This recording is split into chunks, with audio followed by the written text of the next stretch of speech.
My name is Dr. Stephen Schaefer. We are in the Engineering Manufacturing Education Center at Colorado State University within the Department of Mechanical Engineering. Our purpose here is to go over some instructional segments regarding the engine lathe towards the production of a small workpiece, which we commonly call the pen holder, which is part of a larger project we call the clock. In this first segment, we're going to review the nomenclature of a common engine lathe. I'm going to review several major parts of the engine lathe and demonstrate their function at the same time. First of all, we'll start with the headstock of the lathe. This is the business end of the lathe. This is where our work is held. The work is placed in a chuck. In this case, we're using a 3-jaw chuck. A chuck key is used to tighten the workpiece in the chuck. In this case, I have inserted the workpiece approximately halfway into the 3-jaw chuck and have tightened 1 and then 2 holes on the chuck. At no time shall anyone leave a chuck key in the chuck. This is dangerous. If the switch is turned on inadvertently, the chuck key could fly across the room and possibly hurt someone. During our operation of the lathe, it's important that we're dressed appropriately. First of all, safety eyewear is in order. Always wear safety glasses when operating any machine tool. Also, any loose jewelry, chains, rings should be removed. If you're wearing a necktie or a hooded sweatshirt that has drawstrings, those should be tucked in and put away. Long sleeves shall be rolled up prior to doing any work on a machine that has a rotating spindle. This machine should not be operated if one has loose, blousy clothing, and folks with long hair should tie their hair back so it cannot get caught in a rotating spindle. All right, the headstock, where we were, contains the gearing to change speeds of the spindle of the machine. Presently, I have this set on 600 RPM. The machine is powered up, and the main power switch is over here on the front of the lathe. By placing the handle down, the machine turns forward. By placing the handle up, the machine turns in reverse. Almost anything that we do on the lathe will be done with the spindle turning forward. In the headstock is the motor, which is linked to the spindle of the machine.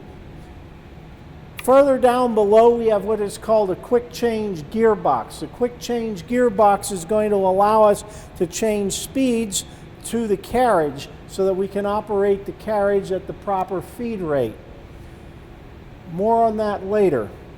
The bed of the machine is the main frame of the machine itself. It is the base of the lathe. The headstock is attached to the bed. Also sitting on top of the bed is the tailstock.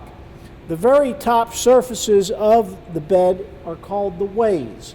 The ways allow for the sliding of the tailstock on the bed as well as for the movement of the carriage. With this hand wheel, we can move the carriage longitudinally towards the headstock or away from the headstock. On top of the carriage, we have the cross slide. By turning this crank, we can move the cross slide across the bed or back towards the operator. On top of the cross slide sits the compound rest. The compound rest can be operated by turning this hand wheel. It's important to note that the compound rest is different than the cross slide and different than the longitudinal feed because we cannot put automated power to the compound rest. On top of the compound rest, we have the tool post. This is where a tool holder will be placed. And presently I'm going to loosen the tool holder up and lift it off of the tool post and set it aside for the moment. A wrench is used to loosen the compound rest. If we, on this particular machine, it takes a wrench on either side to loosen a nut. And when we do so, the compound rest can be rotated. There is a protractor down below. Under normal circumstances, I suggest turning the compound rest to an angle of 39 degrees. This would be the angle that would be most commonly used if one were going to do single point threading on the lathe. Okay, another advantage about this is for right-handed people especially, it puts the control right in your right hand. The other thing, the compound rest is now out of the way of the chuck. If we were to face the handle in another direction, it would cause a crash if we ran the chuck or the carriage down towards the chuck.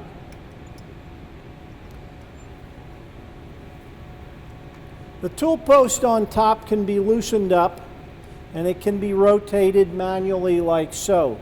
Commonly we put this at about a 5-degree angle and tighten it up, and in another segment I will be demonstrating how to properly insert a tool on the lathe and get ready for facing and turning.